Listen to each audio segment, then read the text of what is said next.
Smart 24, driving business.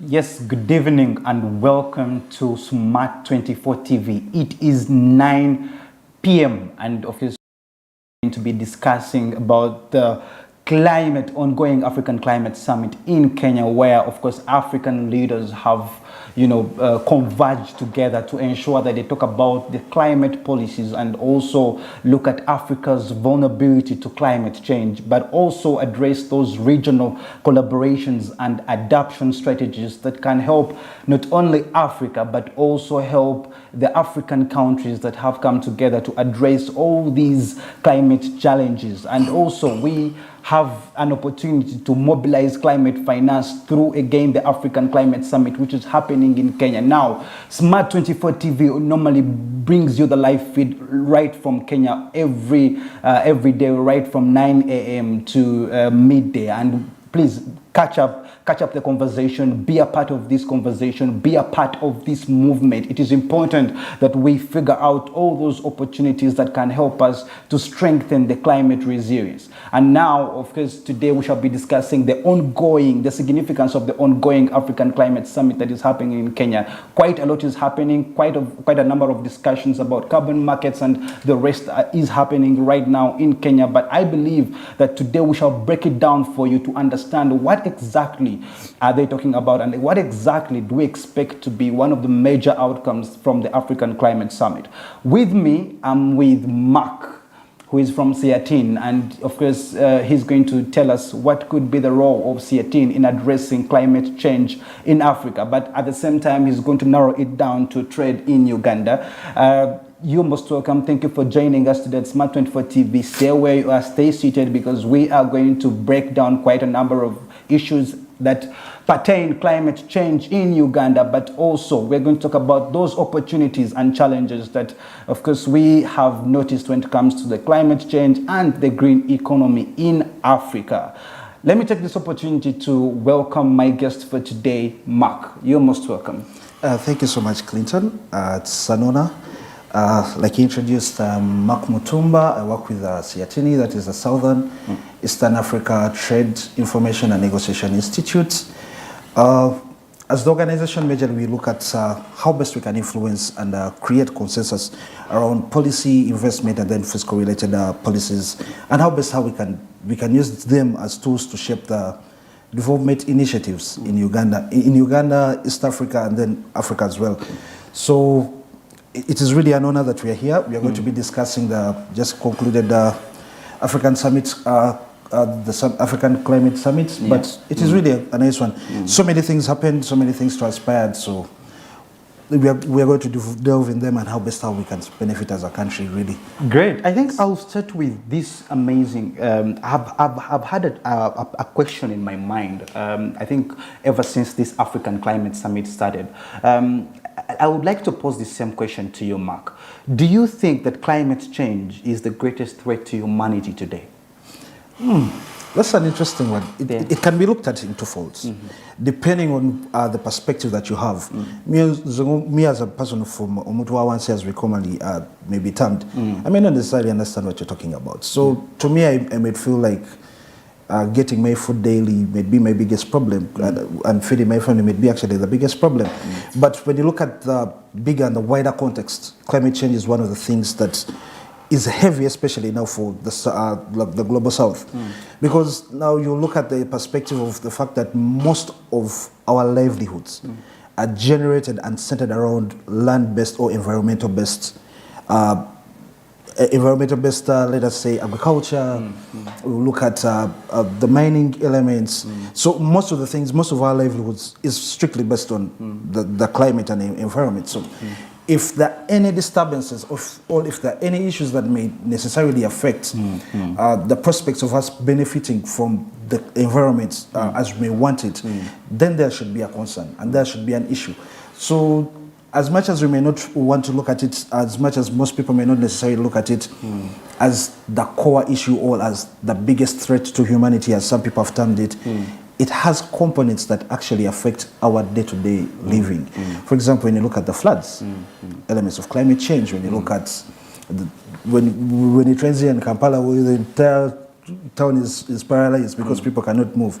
Climate change, agriculture, floods, people cannot get food, they cannot eat. So indeed, climate change is a big component. It may not necessarily be the most threatening, but it is a major threat. It's a very funny that a doctor, there's a doctor I was having this very conversation with, and he said that actually when it comes to threats, humanity is a threat to humanity itself. Humans are threats to humanity itself. So it is very funny. But yes, climate change is posing a great threat, especially when it comes to the air we breathe, when it comes to some of these environmentally friendly practices, the eco practices that we also need to take into action. But let's dive into this ongoing African Climate Summit that is happening in Kenya. Unfortunately, we have not been able to attend. But what I want to know is, we have a number of Ugandans that have actually been able to attend physically in Kenya. Do you think that there is something that is going to change as a major outcome from this African Climate Summit? True. When I look at the summit in its essence, first we need to interrogate what was the mind behind it. Because for the biggest part, the talk about the climate change has been Eurocentric. These are, to some people have been terming it as preaching the gospel of the Europeans. But as we get to see that there are certain things that are changing, and whether we like it or not, we have to go with them, or we have to be part of them. So the summit in itself was to determine the African voice. When we are speaking about energy transition, we're speaking about climate change mitigation. What is African stance? What is the voice of Africa? What is the mind behind Africa?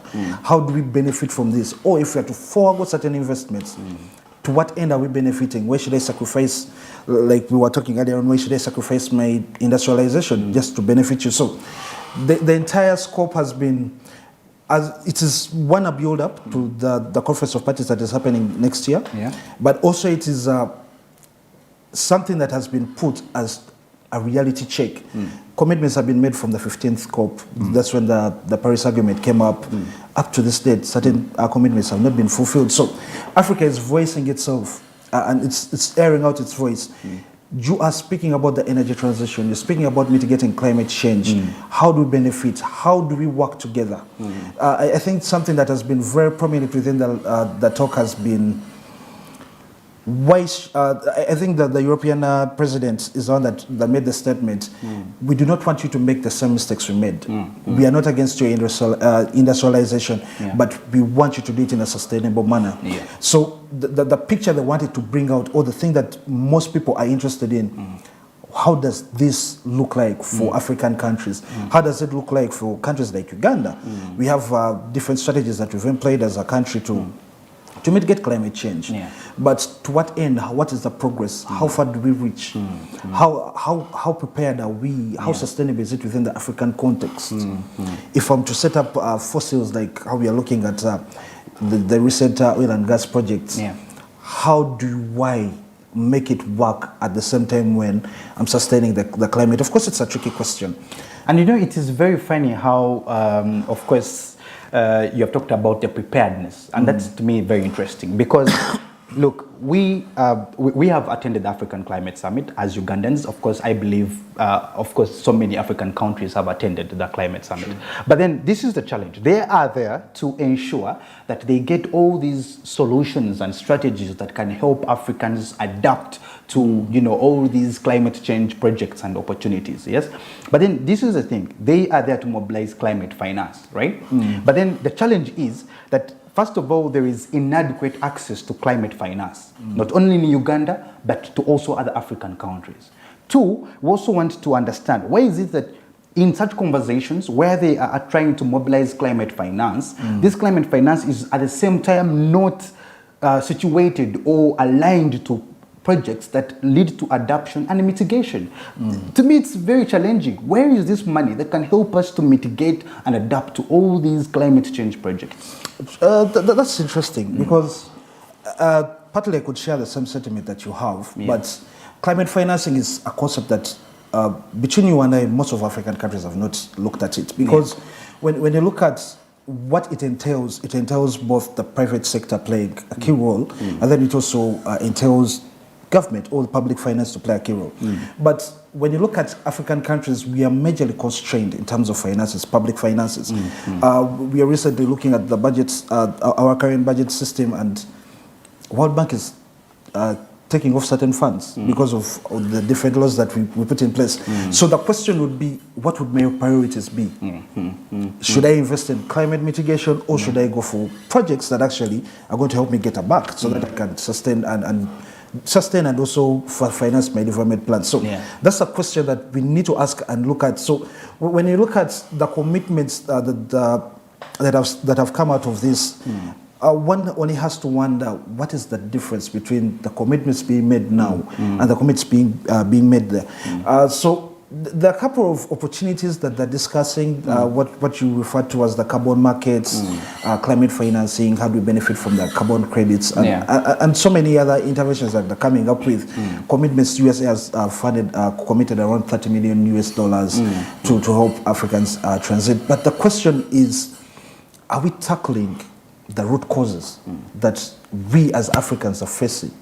Because for you to tell me that I should forego my investments in oil and gas, how sustainable is it for me when you're not necessarily putting in the measures? There's been a call for the loss and the compensation of the damages and losses that African countries have made, because ideally, if the global north is contributing 80% of the climate change challenges, and I'm only contributing 4%, and you're telling me to share the same responsibility with you, I mean, you should compensate me. That's what most African countries have always been saying.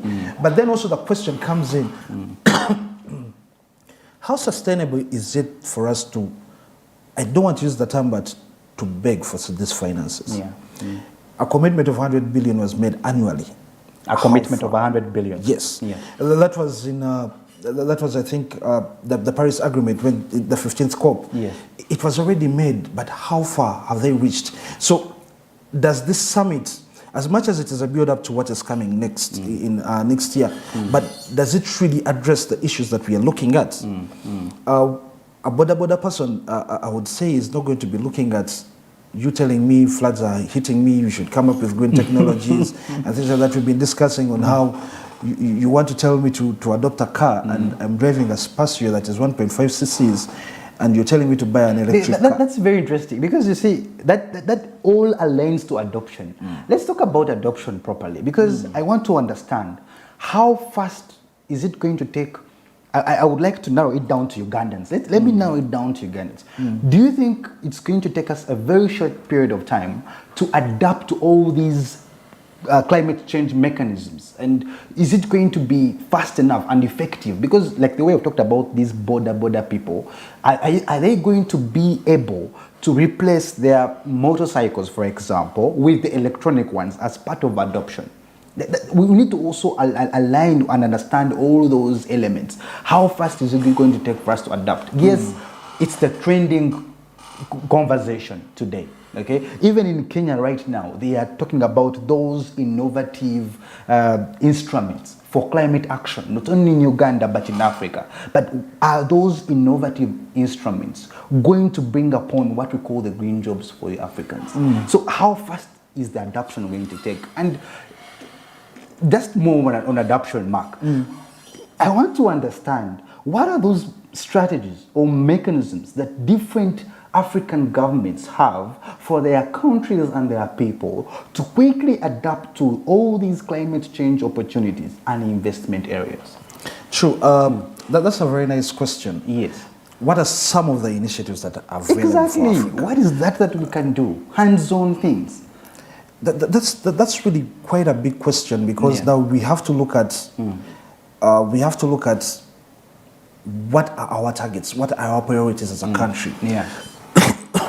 Recently, the president came up with was advocating for adoption of the electric cars. They were adopting. They were speaking about incentivizing the area around creation of sustainable technologies. When you look at the sustainable technologies, we're looking on how we can efficiently avail green jobs to countries. We are looking at some of the mitigations. For example, recently government, in terms of policy, government passed the National Climate Change Act. As much as per now it is enforceable, but it has clear visions in terms of what we are supposed to do. Yeah. What kind of assessments do we have to do? Because before we get into this trap and before we get into this jump of adoption, climate change, let us work on this, let us work on this, we need to do a personal self-assessment. Yes. What are we losing as a country compared as a result of climate change? They're there. For example, when you look at the floods, livelihoods are being destroyed. What are we looking at as ways of mitigating? What measures? How do we regulate these markets? For example, when you're talking about the carbon markets, how are we going to regulate them so that people can benefit? That's right. So when you're looking at a number of issues, first we need to understand the place where we come from, so that we can determine where we are going. Uganda, I don't want to lie, I don't know Uganda's contribution towards climate emissions, but generally as Africa, it's only 4%. So when we are talking about some of the things that we need to push the narrative and to go into climate adaptation, the couple of things that we can do, we can take up the green economy, we can take up adoption of agricultural practices that are sustainable. We have to use standard fertilizers so that we can conserve the fertility of our land, because like I said earlier on, we are majorly environmental based income generating countries. So the couple of things that we have to look at on how can we sustain and how can we put in measures, for example, standards. How do we fight the importation of some of the agricultural inputs, like the ones that have a lot of emissions. Some of them have been banned in Europe, like there were proposals actually to buy certain farmlands in Netherlands, but this may not necessarily happen within Uganda. But how do we enforce certain measures so that we can conserve the environment? How do we use some of the indigenous knowledge that we had in the past? Because ideally you'll find that in the past our forefathers, some of them did not necessarily have the technology that we have, but there were certain measures that they did. How do we maintain our forestry? How do we invest in doing practices that conserve our water bodies? How do we preserve our swamps? Because at the end of the day, these are some of the tools that we are looking at to absorb some of the climate, the emissions. So how do we reserve them? Because as much as there's the National Environment Act and different policies have been drafted to protect the environment, there's still that element of enforceability. Because now when you look at investors investing in swamps, I don't know how many times the president has passed directives to kick investors out of them, but enforceability has always been a challenge. When you look at our fiscal policy, I believe for almost all the inputs that come within the country, there's an environmental levy that is put on it. But whereas many people may be against the ring fencing, but this could be an alternative source through which we can push some of these things like investment within the climate-related, climate change mitigating measures. We can look at elements of how we can enable like the environmental authority to enforce some of these things, to really enforce, because ideally we have the nice policies. We have, when you look at the National Climate Change strategy for Uganda, it has very well spelled out measures. We have to be mainstreaming financing. We have to have mainstream climate financing within the budget planning. But in most cases, it's treated as an isolation. But then why? Why is it isolated? Yet these measures that have been drafted, I believe this policy should be implemented. There should be an implementation of these policies. Ugandans must see that there is something being done towards this movement, towards this route.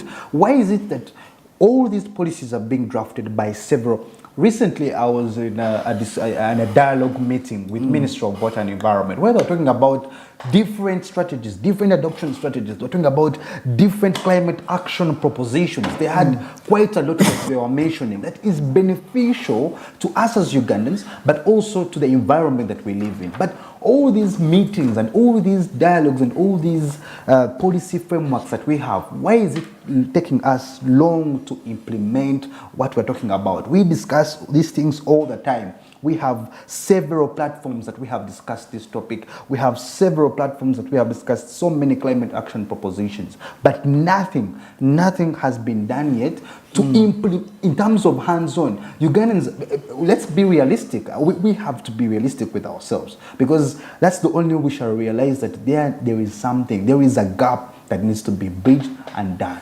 In your view, just to relate you, what would you think that gap would be? Because in my view, it would be the lack of the information sharing. Yes. I think the Eritrean president aired it out very, very, very well when he said, we are here in this hotel, we are discussing our achievements, we are discussing what we've done as Africa, how far we want to go, and the things that we may want to go. But how are the people being involved? Yeah. So you look at that, we need the bottom-up kind of approach if we are to mitigate the climate change. Yeah. Of course, like earlier on, we said this interlinks within different sectors. So if we are going to be looking at the bottom-up approach, one, we need to inform these people. And now when we are informing these people about the climate change and its challenges and some of the issues that we may need to address, we don't need to look at them in terms of the technical language. Okay. I don't want you to come and speak to me very nice English, telling me how climate change, we need to adapt this, we need to adopt this type of agriculture kind of input. Yes. I need you to come down on the ground and show me how. Show me how it's supposed to be done. If you begin showing me the how, I can use, I can put up measures to mitigate climate or eliminate emissions within my garden, then I will understand. Because I will need to understand exactly what you're trying to preach to me, because at the end of the day, for me, I have to put food show on the me table. the benefits. Show the benefits. I mean, actually, be seeing them by that moment, because right now, when you look at the African perspective, I'm not necessarily looking at the benefits. I know what the benefits could be, but I'm looking at what cost am I going to incur versus me doing what I'm doing. How that implemented, working. Because so when we're looking at the climate financing element of it, that's why you'll find that most of the people are actually asking for debt swaps. Because at the end of the day, I'm constrained with a lot of debt burden, but I also need to finance my development, and the only way of doing it is through investing in oil and gas, for example. We've seen countries like Niger recently, they passed a very stringent mining policy where 30% has to go to them by default. So we have to begin looking at African solutions, because we are looking at this thing of energy transition and climate change. Perhaps sometimes we may be looking at it from the wrong perspective. How do we, versus the commitments that are being given to us globally, because some of these commitments are very beautiful to air out, because countries committed 100 billion, today they're committing 30 billion, tomorrow they're promising 4.5 billion for different interventions. But how do we sustain and how do we equip African countries to adopt to some of these technologies and to some of these measures? So when you look at, we have initiatives like the African Free Continental Trade Area. How do we equip our people to take part of them in terms of investing in the green economy? How do we promote technological transfer to help people adopt some of these measures? For example, China is the leading producing country for solar panels, but who has the biggest deserts? So we have to begin looking at, yes, we have the resources. We no longer have to seek pride within, we have these resources. We have this forest cover. I think we should move past that. And then we begin looking at how do we partner with the global north to harness some of these technologies, to harness some of these things that could actually benefit us. If we are looking at 600 million people not having electricity with all these wide rivers that we are having, the Congo basins. Recently we are arguing about the Nile. Ethiopia wants to have dominance over it. Egypt wants to have dominance over it. But instead of us focusing on how best can we invest in things that are actually going to help us achieve the climate, the energy transition that we may be talking about, and also achieve the targets that have been set for curbing the emissions. Uganda has 24% commitment to reduce energy greenhouse emissions by around, I think, 2030. But how sustainable is it? Can we sustainably finance it to enable us to benefit some of these things that we are talking about? That should be the question. When we look at the other opportunities that maybe perhaps we could use to get some of the financing, the carbon markets, do we have regulations set in place? The Climate Act, the Climate Change Act actually speaks about it. It provides for it. But unfortunately, maybe government is still discussing the regulations. Maybe these are some of the things that they should be looking at. How do we harness these markets? How do we benefit from the carbon credits that everyone is pushing on us, and everyone is... Of course, we have to benchmark from countries like South Africa, Vietnam, India. How are they doing it? How best do we shape ourselves as African countries to benefit from these financing options, rather than us looking at getting more debts to finance our climate change actions? Actually, Mark, I'm glad that you talked about all these opportunities that we could actually delve into. But then the African Climate Summit is ongoing, yes, and so many people, I'm sure there is a lot of resource in that one area. And if Kenya, that is hosting this African Climate Summit, does not make several changes when it comes to climate action, then there is a problem. Because by the time you host such an event, then you should be the number one action, taker when it comes to this. But we shall get into that. Now, Mark, I just wanted to delve onto something that is quite significant for Ugandans, but at the same time Africans at large. Now, we have an issue where we have this climate change or this green economy perspective bringing about quite a number of opportunities to not only Ugandans, but of course to Africans.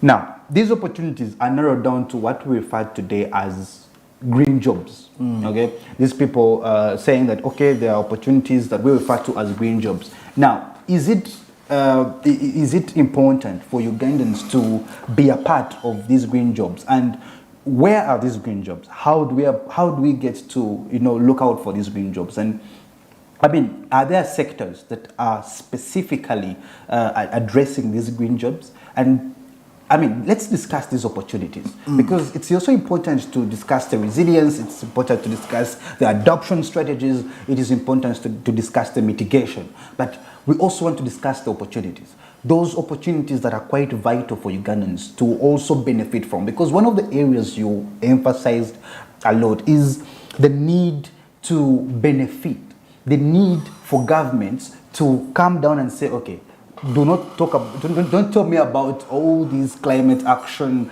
propositions. Show me what I need to do to be a better Ugandan in terms of reserving my environment, but at the same time being eco-friendly.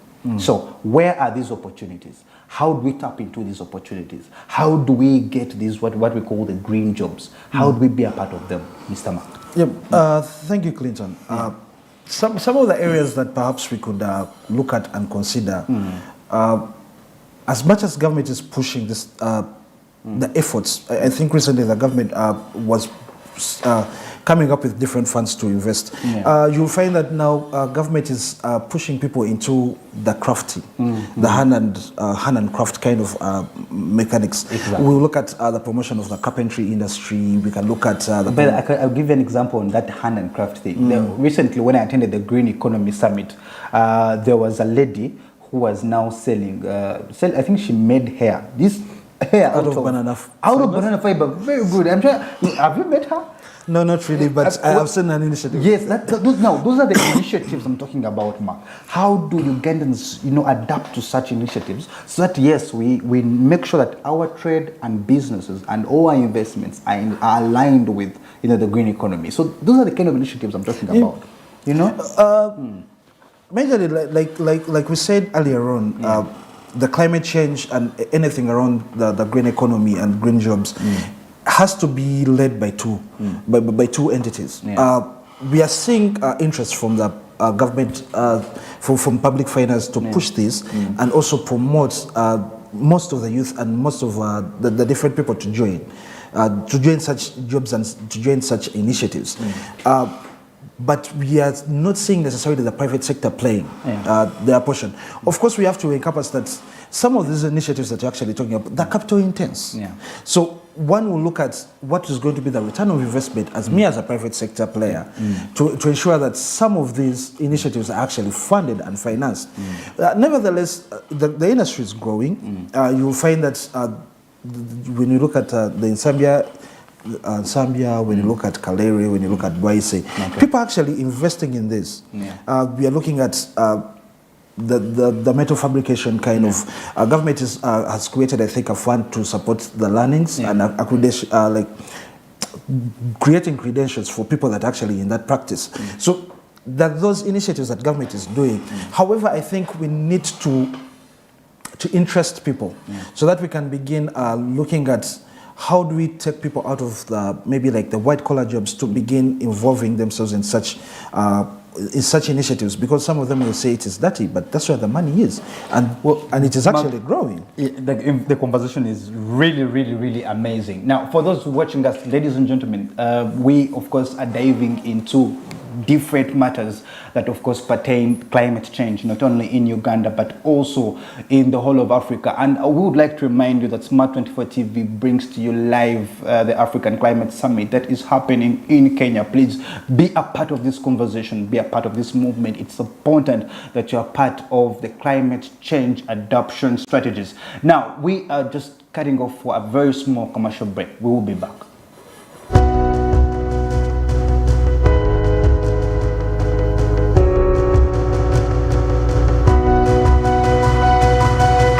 Smart 24, driving business.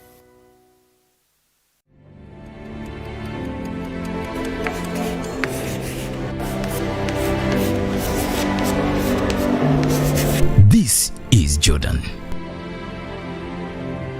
When it comes to classwork, Jordan is magic. Jordan shines. Jordan makes his peers better. Jordan is a true leader. White Star Magic family. Be a leader. Be magic.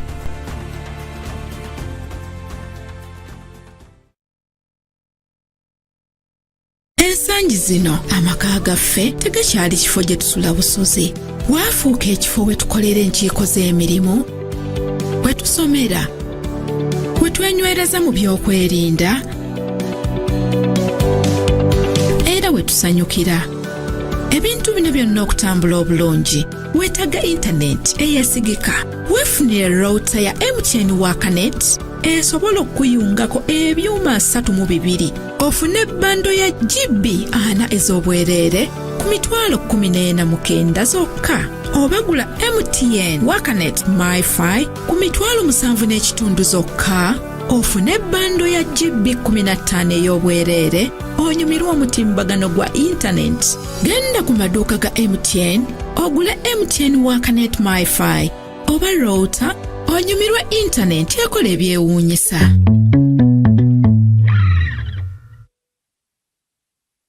Say goodbye to paperwork and travel costs. Now every MTN customer can register to invest in securities anytime and anywhere with Zabu in a few simple steps. Step 1.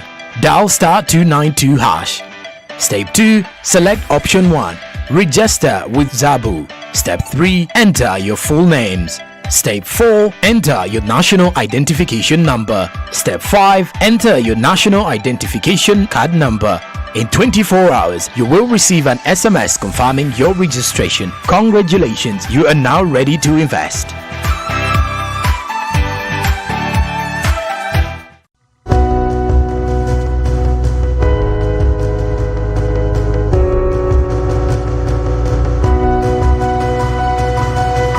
Smart 24, driving business.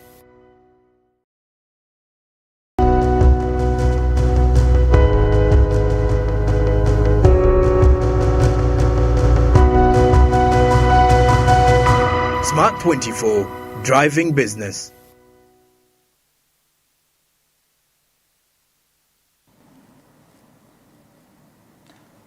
Welcome back from that commercial break. I hope you stretched enough for what is remaining of this invaluable discussion with Mark when it comes to climate change. Now, of course, I'll still update you that policymakers, businesses, and the general public in Africa has convened in Kenya to discuss the climate change, or what we call the green economy, and climate action propositions that will be taken up by different African heads. And we believe that quite a number of outcomes will be very significant for different African nations. But we also believe that quite a number of adoption strategies will be implemented in different African nations. And at the end of it all, we shall achieve our goal when it comes to climate change action, not only in Uganda, but of course across African nations. Now, we have been discussing several areas that, of course, address climate change challenges and opportunities in Africa. But we also believe that building climate resilience is essential when it comes to protecting African communities, because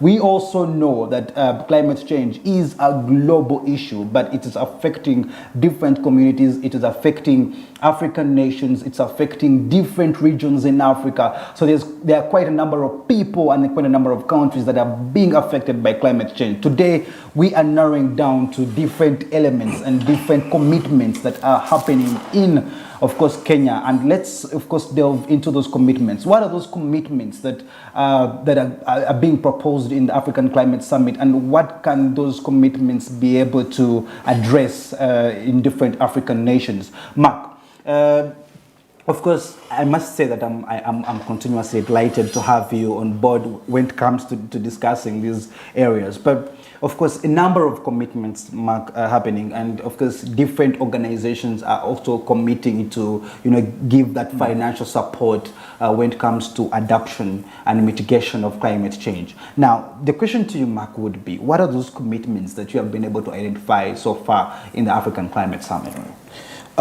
Just maybe to sum it up and not to blow it out of context. Yeah.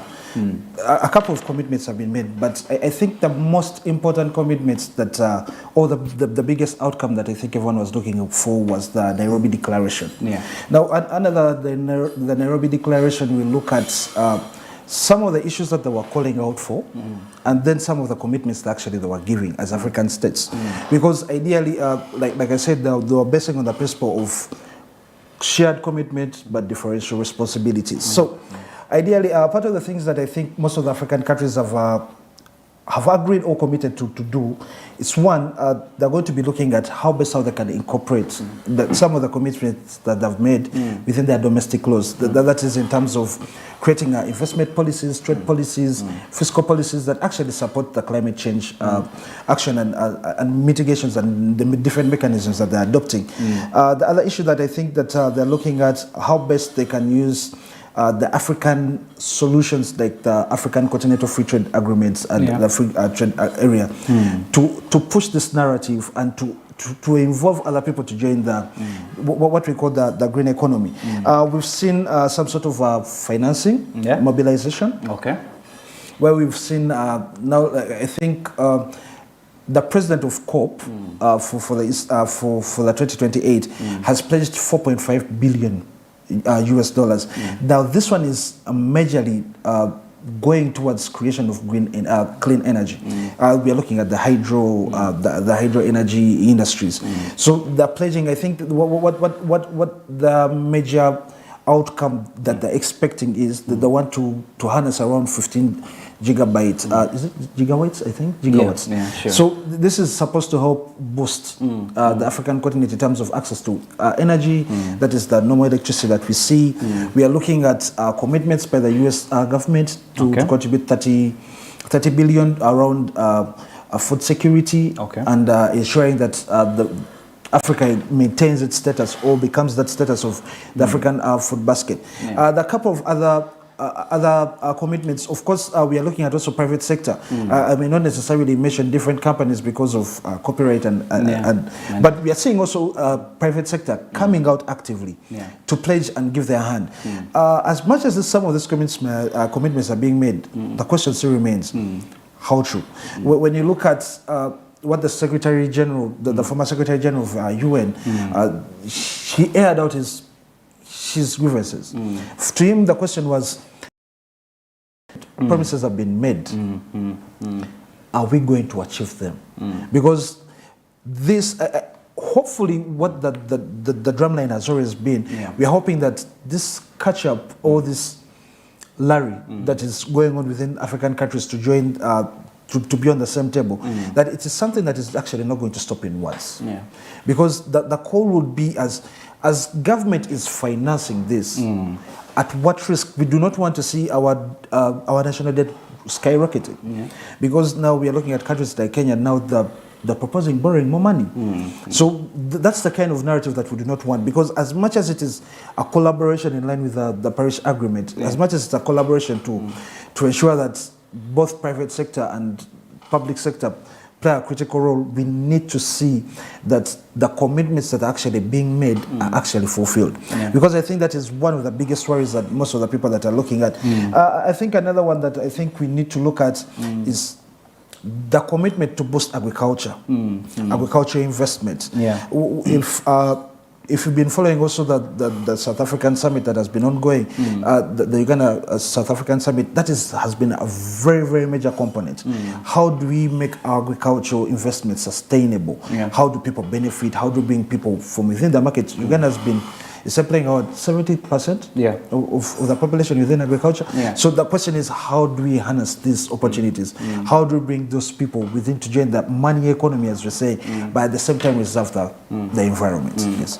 Actually, I wanted to bring to your notice that young people are actually supposed to be a part of this policy framework. Why?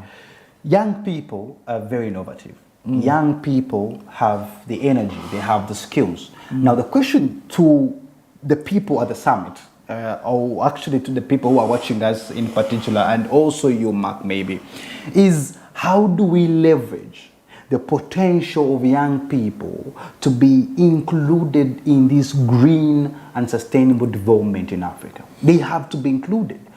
And not only the young people, the women as well, disabled people, because we have that cluster of people. We have the cluster of the disabled people, people who do not have, means to support themselves. Those are the disabled people.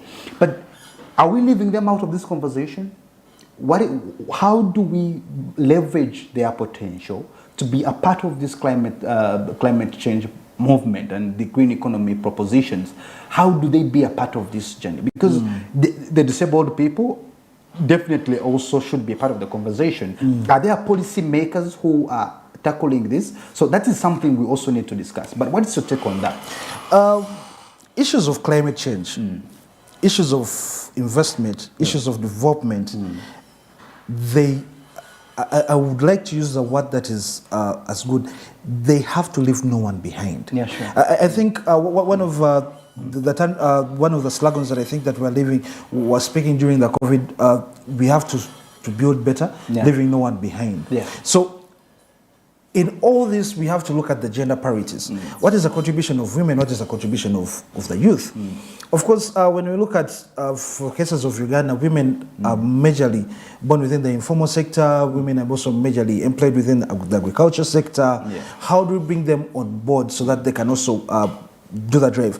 So one, raising awareness is very key. Looking at how best we can involve our women in policy formulation is very, very key. How do we involve the youth? I think one of the biggest complaints the complaints that most of the youth have always been airing out. We are speaking, but they're not listening. We are coming up with innovations. No one is funding us. Of course, that is a very lonely journey. But very it is really a lonely journey. So that's why we need to call upon the private sector, really. Private sector needs to pay close attention to these innovations, because Africa has a huge potential. I think our average rate for the youth is 19.7% Africa-wise. That is the biggest, youngest workforce. So we have to create an environment that enables them to participate within these initiatives. Because ideally, when you're looking at people who are innovating, I think recently during COVID, there was one that innovated the incubators. How do we support these people? How do we open up this information to government, because ideally you listen to government telling you this information is there. So in other words, you're saying that a part of the mobilization of the climate finance, yes, it should be aligned to also these clusters, the young people, the women, the disabled. It should be also directed to them, because Parish development model. They have innovations. They have, but the parish development model, we could pick up some. Does it address climate change? Not necessarily, not directly, but we could look at such initiatives, because the way music is being played around the parish development model, it should be the same way we are playing that music around. Bring the youth involved, bringing the women involved. Because ideally, the kind of music that it's, I don't know if I can put it on political will, on how we are trying to sell this. Because you listen, I'll be honest with you, you sit in conferences and you listen to people speaking of very nice initiatives, but they stop in hotels, they stop in the implementation. So how do we bridge that gap? How do we bring that information back down to the people? And also not just giving the information to them, how do we interest them? How do we ensure that there's sustainability? We've seen a couple of initiatives where they bring a couple of people who innovate and everything, and it feels sometimes it is selective on who this person is doing this person is this. Let us come up with this, let us create a very nice show. But now we need to bring it down to the actual people. You'll go to the likes of Mukono, you'll go to Kasese, you'll go to Gulu. People are innovating. People are coming up with measures. People are coming up with this new cities the charcoal stoves. People are coming up with that are conserving. The briquettes. I think the charcoal briquettes. They don't have to use charcoal. They have to use wood. So that all those are innovative ideas, but they're not being sold. They're not being sold. And also, when some people get those opportunities actually to showcase those things, they're quite expensive. So how do we incentivize using maybe through private sector players or using government? How do we incentivize those people to actually ease on their cost of doing such initiatives and their cost of doing businesses, so that everyone can fall in line and we can move together as a generation? Because the generation now is moving. The music is being played. Now, how do we interest people to dance and follow the tunes at the same time when they're benefiting? Actually, the one element that I do not agree with you is, if we allow only private sector to be the only sector to emphasize this, No. I think you got me wrong on that one. Because I wanted to also have the government included. Yes. The public sectors must be the core runners. That is a fiscal contract between government and us. That's why I was using the element of the parish development model. Not necessarily that it contributes towards this, but it is kind of the way government is making noise towards it, in terms of financial inclusion, in terms of how beneficial it will be, it should be the same energy being invested.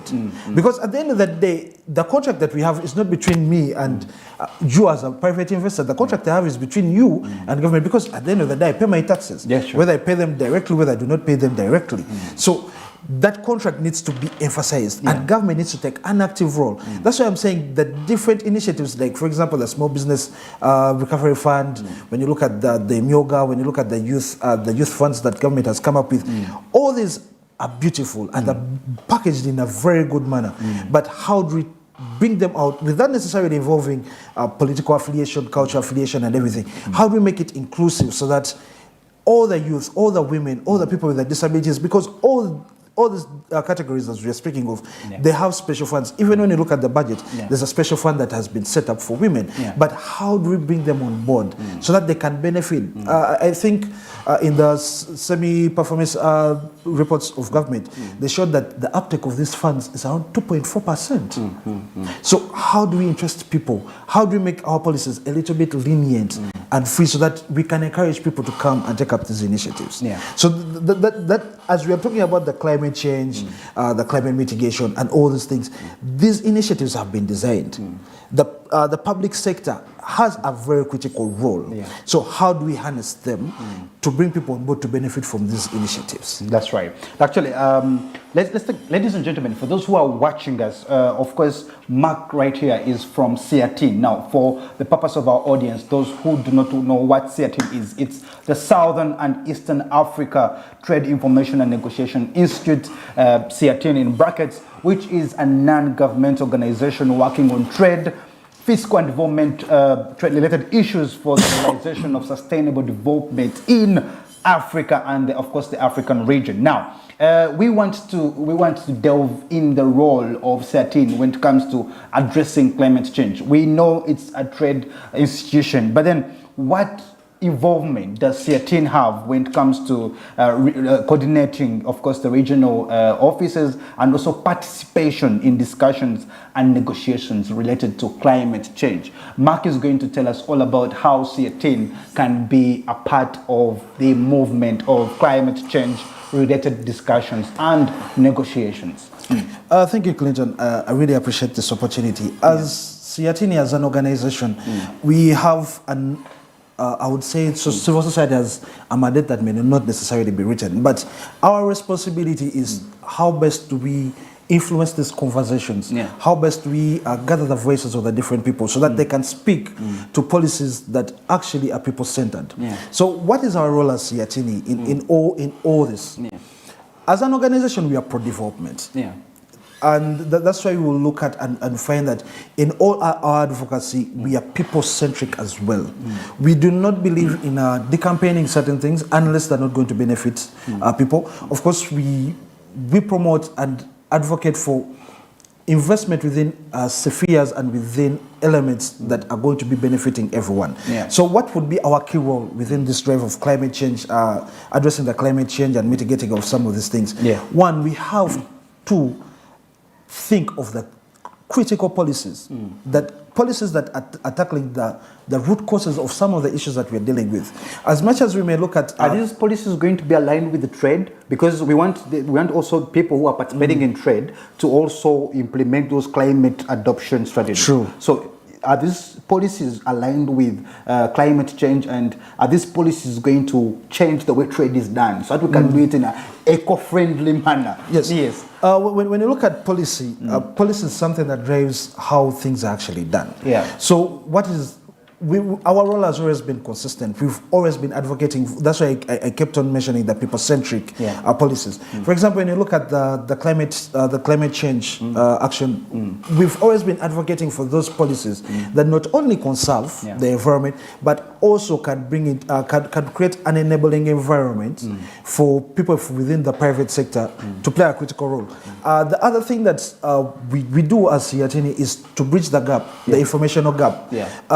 Like I said earlier on, there are certain conversations that will stop within the boardroom. But our role as civil society, our role as CEATIN is to bring this information down to the people, to help them understand that these policies, how do I utilize them to benefit the development that I want?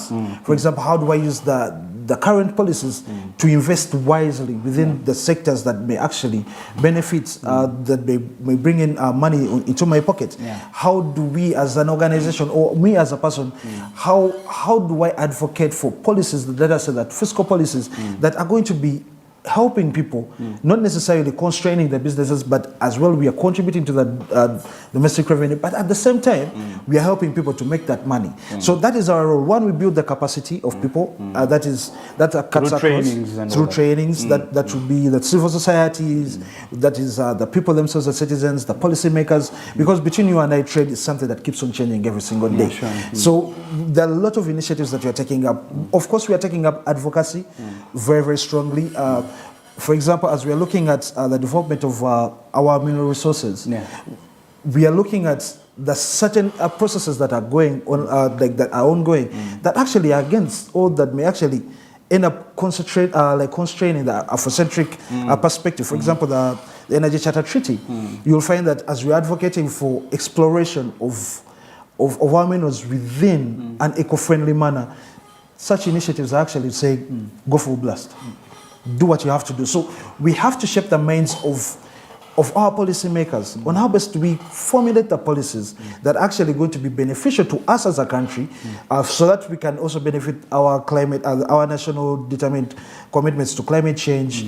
How do we enable people within different sectors to come and join this money economy that our government keeps on preaching, so that we can better our livelihoods. So our role is quite wide but it's majorly centers around influencing policy. How do we bring people on board? How do we bridge the information gap? How do we educate our people? How do we bring government on board to listen to the voices of the people? Like I said, civil society is an echo of some of the voices that some of the people may not necessarily listen to. You get chances and get opportunities to sit in some of these advocacy spaces. So this is the only way through which we can help the Ugandan to have his voice heard, to have their voices heard, and to have some of the innovative ideas that people may be having. How do we bring them on board? How do we evaluate them? How do we sit down and do our research? So that by the time we are speaking as citizens, as we're speaking as civil society, how do we speak from an informed point of view? So our roles majorly center around that. Actually, part of addressing climate change is regional collaboration, and actually that's what is happening in Kenya right now.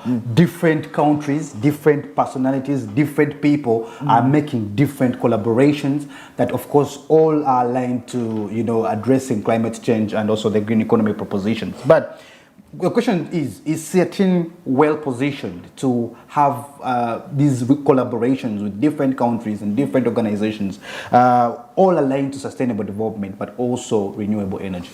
Over the past 20 years, as long as the organization has lived, we have created a lot of synergies.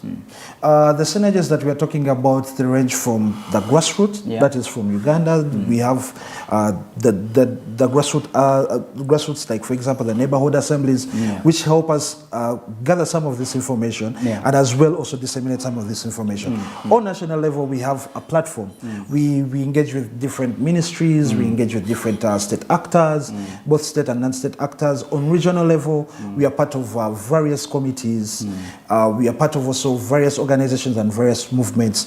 These are enabling us also to move and also air out voices, because sometimes we may risk focusing our ideology and our minds on only Uganda. So the platforms that are available for us on regional level, global level and continental level, through the different initiatives that we've done over the years, they enable us shape the narrative. Because sometimes we may look at the narrative from a small scope. So the fact that we have these big platforms, they help us get some of the scope. So that's the reason that's why it is easy for us to share our research, to share our perspectives, to give our opinions and views on some of the narratives that are shaping the trade and investment environment within Africa. So I can to answer your questions, we are ably and well placed to well-positioned policies. Yes. Perfect. I think to me, when it comes to the African Climate Summit, of course, it is preparing us for another conference that is happening in Dubai. It's like the beating the exactly. Yes, we are beating the drums and dancing to the tunes, as you mentioned. But yes, we are being prepared for the event in Dubai, which is definitely going to, of course, address similar challenges and opportunities for people to know what it means by climate change, and also how do we promote sustainable development in Uganda, but of course at the wider African region. Now, the African Climate Summit that is happening in Kenya right now, it is building resilience and preparing us to also be a part of COP28, which is happening in Dubai, of course, on the November 30th. So whoever is watching us, please also be a part of that conversation and align yourself strategically to be a part of those international dialogues. It's important for us to continue to have these conversations. So my last question to you, Mark, would be, where do you see Africa in the next 5 years when it comes to climate change adoption? That is a really wide question and a very huge context. But I'm saying as we only have 7 years to fulfill the SDGs. Of 7 years. 7 years, strictly left. When you look at the Agenda 2030, we only have 7 years. So in this particular moment, there are a lot of activities that have to go. There are a lot of commitments that have to be fulfilled that have been made over the years. So where do we see? Of course, by the time it may be too ambitious for us to hit, but the small steps that are actually being taken to enable us to achieve some of to achieve some of the targets that we set up. Of course, one of the things that we need to see within the next 5 years, we need to see that Africa can generate sustainable African solutions to address some of the issues that we are facing. Of course, we cannot necessarily continue relying on the Western world. If you've been paying attention to what is happening within the African context, you will see that the narrative is changing. There's that drive where, like, now the young Africa is now coming out strong. This is our position. This is what we want. We want to sit on the same table and discuss issues as equals, not as people who are actually begging. So the Africa that I'm seeing in the next 7 years, as much as it may be an ambitious, a very hard target, but I'm seeing us moving towards. Your vision better be realistic, Mark. We want to see this happening. So let your vision be very realistic. But it is good. It is good that you see us making progress. Yes. It is me. I think what I see Africa in 7 years is I see us adapting. I see us, of course, when it comes to Africa, and when I narrow down to Uganda, it's definitely going to take us a very long time, because quite a number of strategies must be adapted to, quite a number of mitigations must be funded as well, not only just adapted to, but also supported in terms of action finance. has to be taken. Action has to be taken. But I think in the next 7 years, we are going to be in a state where we are in a very eco-friendly environment. I think, to me, that is very key. But I think the most important thing, Mark, is that us as human beings, we need to take it. We need to take it as a personal responsibility to ensure that we mitigate these areas as human beings, because we have always seen people not caring about their environment. We have always seen people not minding about what is surrounding them. People disposing vuveras, disposing also all these other materials anywhere they find. We have KCCA doing a very good job when it comes to cleaning Kampala, but can we see some of these strategies being implemented here in Uganda as well? So to those watching us, I think we definitely could have gone for a very long time talking about this, but this is a very vast topic. This is a topic that we cannot discuss in 1 hour or 2 hours. There's quite a lot that is going on when it comes to adoption of clean energy technologies, but at the same time, how do we reduce greenhouse gas emissions in Uganda, but in Africa? Ladies and gentlemen, for those who are watching us, it's important that we take a personal initiative to also adapt to these conversations, but at the same time, can we also adapt to the strategies and projects that are being put in place for us to have an eco-friendly environment? So for those that have been watching us, thank you so much for being a part of us, for a part of this conversation as well. We have at least dived into those matters that are very significant for those that have missed out on the African Climate Summit. But if you want to be a part of the conversation, Smart 24 TV is capturing it live from Kenya. Be a part of this conversation, be a part of these dialogues. It's important that we spread the message not only to Ugandans but to Africans, because these climate summits, they serve as an educational platform that can help raise awareness when it comes to climate change, of course, among policymakers, businesses, and the general public in Africa. Thank you so much for being a part of this conversation. I remain Clinton Liberty, Smart 24 TV. Good night.